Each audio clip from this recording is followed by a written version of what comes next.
Zoology द्वितीय प्रश्न पत्र लेसन 1।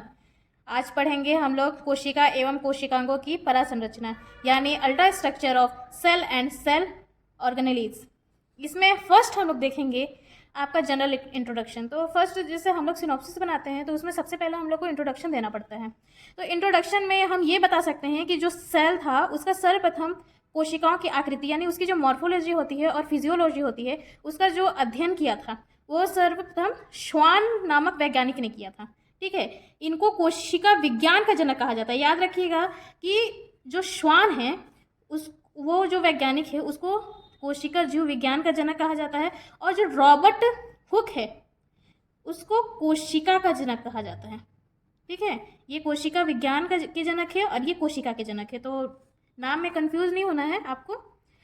आगे हम इसमें इंट्रोडक्शन में ही बताएंगे कि कोशिका जीव विज्ञान या कोशिका विज्ञान शब्द की जो उत्पत्ति हुई थी वो ग्रीक शब्द काइटोस KYATOS काइटोस, जिसका अर्थ कोशिका यानी सेल या खोखली वाहिका या खाली जगह मीन्स एक आप इसमें एक एग्जांपल ले सकते हैं, जैसे नल का जो पाइप रहता है उस टाइप की संरचना खोखली संरचना सेल में पाई जाती है। ठीक है, तथा दूसरा ग्रीक शब्द लागस, मतलब फर्स्ट ग्रीक शब्द काइटोस और दूसरा ग्रीक शब्द लागस जिसका अर्थ अध्ययन होता है से हुआ था। ठीक है, इंट्रोडक्शन में केवल आपको जीव विज्ञान के जनक कौन थे, इसकी उत्पत्ति कहाँ से हुई थी और ये कैसी संरचना वाली है, केवल इतना ही बताना है आपको।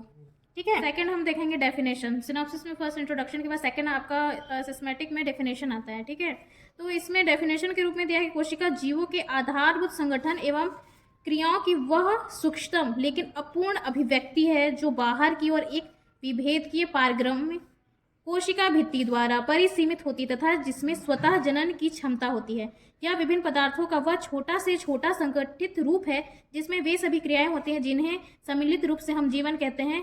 इजी वर्ड में आपको बताया जाए तो इतना आपको पढ़ने का जरूरत नहीं है, आप 2 लाइन में भी इसका डेफिनेशन दे सकते हैं कि कोशिका जीवन की संरचनात्मक एवं कार्यात्मक इकाई होती है। ठीक है, आप इतना ही लाइन अगर आप लिख देंगे तो आपका एक डेफिनेशन क्लियर हो जाएगा, कोई भी उसको गलत नहीं कर सकता। जीवन की संरचनात्मक एवं कार्यात्मक इकाई को हम कोशिका कहते हैं। थर्ड पॉइंट है हमारा हिस्ट्रिकल बैकग्राउंड। ठीक है, तो सर्वप्रथम जो रॉबर्ट हुक है, ठीक है, जिन्होंने सन 1665 में एक कार्क के टुकड़े की पतली काट का सूक्ष्मदर्शी अध्ययन किया और बताया कि यह मधुमक्खी के छत्ते के समान छोटे छोटे कोष्ठों का बना होता है जिन्हें कोशिका का नाम दिया। ठीक है, मतलब बोलना चाहिए कि उन्होंने एक कार्क यानी लकड़ी का टुकड़ा लिया जिसको बहुत पतला काटा उन्होंने, और उस पतले लकड़ी के टुकड़े को उन्होंने सूक्ष्मदर्शी में देखा। तो उन्होंने क्या देखा, जैसे कि मधुमक्खी का छत्ता हमको इस टाइप का दिखाई देता है, इस टाइप की संरचना का दिखाई देता है, इस टाइप की संरचना उसने उन कोष्ठों में देखा था। ठीक है, इन्होंने कोशिका का वर्णन अपनी पुस्तक माइक्रोग्राफिया में किया था। मतलब जब उन्होंने कार्क के टुकड़े का जब पहली बार सूक्ष्मदर्शी से अध्ययन किया था और उन्होंने मधुमक्खी के छत्ते के जैसे छोटे छोटे कोष्ठ देखे, ठीक है, उसका वर्णन उन्होंने क्या किया था, अपनी बुक माइक्रोग्राफिया में किया था। ठीक है, सेकेंड हमारा पॉइंट है एंटोनी वॉन ल्यूवेनहॉक। ठीक है, इन्होंने क्या किया था, इन्होंने सूक्ष्मदर्शी की खोज की थी और एक जीवित कोशिका का अध्ययन किया था। मतलब इसमें जीवित कोशिका के कुछ संगठनात्मक अवयवों का अध्ययन किया था, मतलब एक जीवित कोशिका ली थी जिसमें सूक्ष्मदर्शी के द्वारा इन्होंने उस कोशिका का अध्ययन किया था। थर्ड है आपका रॉबर्ट ब्राउन। ठीक है, रॉबर्ट ब्राउन थे जिन्होंने सर्वप्रथम केंद्रक की खोज की थी। ठीक है, रॉबर्ट ब्राउन ने सर्वप्रथम पादप कोशिकाओं के अंदर केंद्रक को देखा था। ठीक है, जो रॉबर्ट ब्राउन थे उन्होंने केंद्रक को देखा था सर्वप्रथम, किसमें, प्लांट सेल में। प्लांट सेल में इन्होंने सर्वप्रथम न्यूक्लियस की खोज की थी। अगला है हमारा स्लीडेन। स्लीडेन ने सर्वप्रथम केंद्रक के अंदर केंद्रिका की खोज की थी। तो इसमें कुछ स्मरणीय तथ्य है, जिसमें सर्वप्रथम है रॉबर्ट हुक जिन्होंने सेल की खोज की, एंटोनी वॉन ल्यूवेनहॉक जिन्होंने जीवित कोशिकाओं के ऊपर अध्ययन किया था। थर्ड पॉइंट है आपका माइकोप्लाज्मा गैलीसेप्टिकम, अभी तक ज्ञात सबसे सूक्ष्म एक कोशिकीय पादप है जिसका व्यास 0.1 म्यू होता है। अधिकतर ये आपका कॉम्पिटिशनल एग्जाम में पूछा जाता है। ठीक है, इसको अधिकतर आपका कंपटीशन एग्जाम में पूछा जाता है कि सबसे सूक्ष्म एक कोशिकीय पादप का व्यास कितना होता है। नेक्स्ट टॉपिक है हमारा सेल थ्योरी यानी कोशिका सिद्धांत। ठीक है, तो कोशिका सिद्धांत जो है उसमें जेनसेन एवं गैलीलियो के द्वारा क्या किया गया था, सामान्य सूक्ष्मदर्शी का आविष्कार किया गया था। ठीक है, तो जेनसेन और जो गैलीलियो थे उन्होंने सामान्य सूक्ष्मदर्शी का आविष्कार किया था।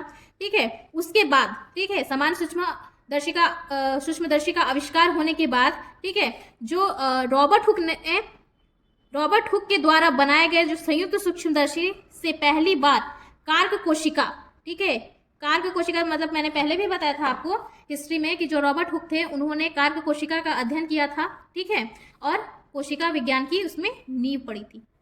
ठीक, जीवित कोशिका को सबसे पहली बार आलोकित करने का जो मतलब जीवित को सेकंड मैंने ये भी बताया था आपको मेन कि एंटोनी वॉन ल्यूवेनहॉक ने जीवित कोशिका का अध्ययन किया था। ठीक है, इसमें भी सेम है, स्लीडन ने पहली बार न्यूक्लियस की खोज की थी, केंद्रक की खोज की थी। ठीक है, अब हम इसके कोशिका सिद्धांत के अंतर्गत आने वाले 2 नियम पढ़ेंगे। ये आपने पहले भी पढ़ चुका है, रॉबर्ट हुक के बारे में मैंने पहले बता चुका है, एंटोनी वॉन ल्यूवेनहॉक ये भी मैंने बता चुका है, स्लीडन के बारे में भी बता चुका है। अगर आप उसी में रिपीट करेंगे उस चीज़ को लाइन टू लाइन तो इसमें आपका कोई गलत होने वाला नहीं है, क्योंकि इसमें भी देखिए स्लीडन ने विभिन्न प्रकार के पौधों के उत्तकों का अध्ययन किया था, क्योंकि उन्होंने प्लांट सेल मैंने पहले भी बताया था कि प्लांट सेल में उन्होंने केंद्रक की खोज की थी। ठीक है, अब इसमें हम देखते हैं मेन क्या है हमारा कोशिका सिद्धांत के अंतर्गत 2 नियम आते हैं, मतलब इसके 2 रूल्स होते हैं। पहला है कि कोशिका सजीवों के शरीर की संरचनात्मक इकाई होती है। ये बात भी मैंने आपको डेफिनेशन में क्लियर की थी कि कोशिका जीवों की संरचनात्मक एवं कार्यात्मक इकाई होती है। तो आपका पहला पॉइंट तो ऐसे क्लियर है कि कोशिका सजीवों के शरीर की संरचनात्मक इकाई होती है।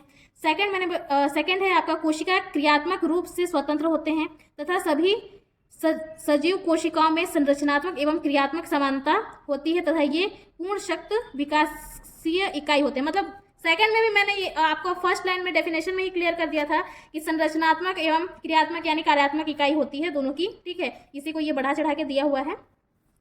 बाद में आधुनिक वैज्ञानिकों ने इसे नए रूप में निम्नलिखित प्रकार से प्रस्तुत किया था। ठीक है, जिसमें पहला है कि सभी जीव कोशिकाओं और उनके उत्पादों से बने होते हैं। ठीक है, जो जितने भी जीव होते हैं सभी के सभी के अंदर कोशिका पाई जाती हैं। ठीक है, दूसरा है नई कोशिकाएं पूर्ववर्ती कोशिकाओं से ही बनती है। इसका मतलब ये है कि पहले एक कोशिका बनी, ठीक है, इसी कोशिका से एक न्यू कोशिका बनी, मतलब नई कोशिकाएं पूर्ववर्ती यानी पहले की कोशिकाओं से ही बनी होती है।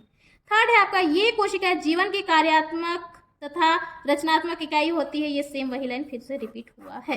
नेक्स्ट है आपका टाइप्स ऑफ सेल यानी कोशिकाओं के प्रकार। ठीक है, तो कोशिकाओं की संरचना के आधार पर कोशिकाएं 2 प्रकार की होती है। पहला आता है आपका प्रोकैरियोटिक सेल, दूसरा आता है आपका यूकैरियोटिक सेल। तो पहला तो हम लोग देखते हैं प्रोकैरियोटिक सेल क्या होता है। ठीक है, ये अत्यंत सरल संगठन वाली प्रारंभिक प्रकार की कोशिकाएं हैं जिनके केंद्रक के चारों नाभि की झिल्ली एवं उसके अंदर केंद्रिका का अभाव होता है। मतलब इसमें ना तो आपका नाभ की झिल्ली पाया जाएगा ना ही केंद्रक पाया जाता है। ठीक है, जो प्रोकैरियोटिक का मेन यही है कि इसमें केंद्रक का अभाव होता है और नाभ की झिल्ली नहीं पाई जाती है। ठीक है, इसी के आगे देखेंगे कि इन कोशिकाओं में कई महत्वपूर्ण कोशिकांग पाए जाते हैं। जैसे इसी के अंतर्गत प्रोकैरियोटिक के अंतर्गत आपका माइटोकॉन्ड्रिया, क्लोरोप्लास्ट, गोल्गी काय, लाइसोसोम ये सब नहीं पाए जाते।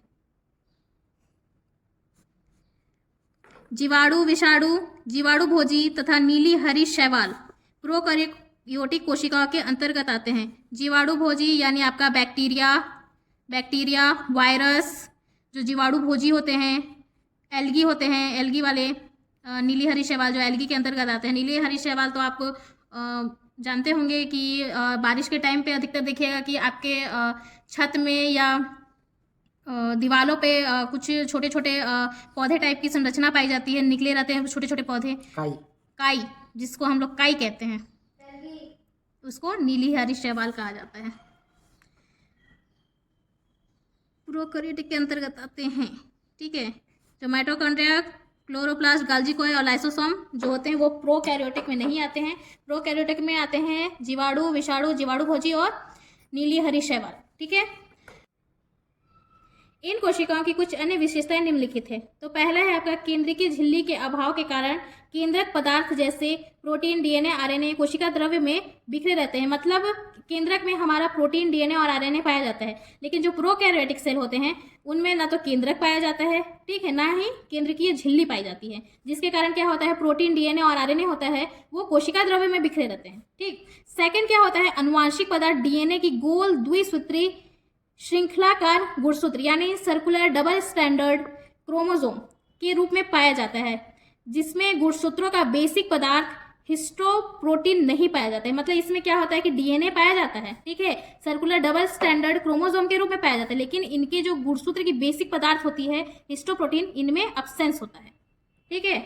इसमें क्या होता है अगला, इसमें राइबोसोम 70S प्रकार के होते हैं। ये देखते हैं कॉम्पिटिशनल एग्जाम में पूछा जाता है कि जो प्रोकैरियोटिक सेल जो होते हैं उसमें जो राइबोसोम होते हैं वो कितने प्रकार के होते हैं, ठीक है। तो आपका आंसर होगा 70S प्रकार के। ये आपका मोस्ट इंपॉर्टेंट रहता है, अधिकतर आपका कॉम्पिटिशन एग्जाम में ये सब पूछे जाते हैं, ठीक है। अगला है, इन कोशिकाओं में केंद्रिका तथा सेंट्रोसोम नहीं पाया जाता है।